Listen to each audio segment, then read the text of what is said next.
Genesis 8. Noah and the flood. But God remembered Noah and all the wild animals and the livestock that were with him in the ark, and he sent a wind over the earth, and the waters receded. Now the springs of the deep and the floodgates of the heavens had been closed, and the rain had stopped falling from the sky. The water receded steadily from the earth.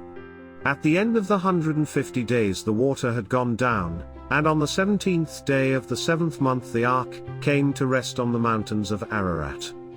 The waters continued to recede until the 10th month, and on the 1st day of the 10th month the tops of the mountains became visible. After 40 days Noah opened a window he had made in the ark and sent out a raven, and it kept flying back and forth until the water had dried up from the earth. Then he sent out a dove to see if the water had receded from the surface of the ground.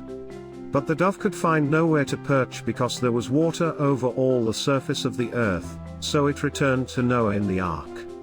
He reached out his hand and took the dove and brought it back to himself in the ark. He waited 7 more days and again sent out the dove from the ark.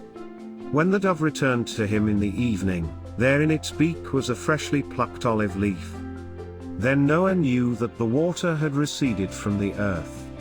He waited 7 more days and sent the dove out again, but this time it did not return to him. By the 1st day of the 1st month of Noah's 601st year, the water had dried up from the earth.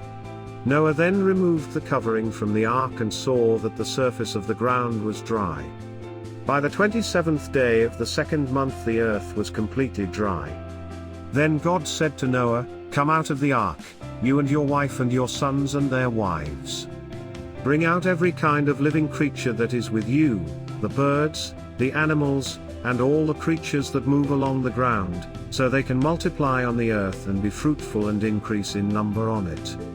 So Noah came out, together with his sons and his wife, and his sons' wives.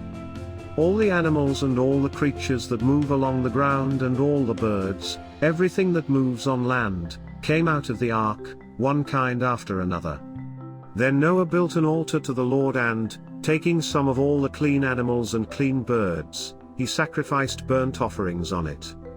The Lord smelled the pleasing aroma and said in his heart, "Never again will I curse the ground because of humans, even though every inclination of the human heart is evil from childhood.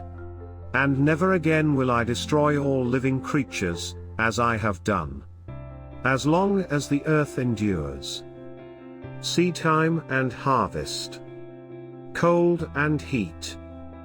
Summer and winter. Day and night. Will never cease."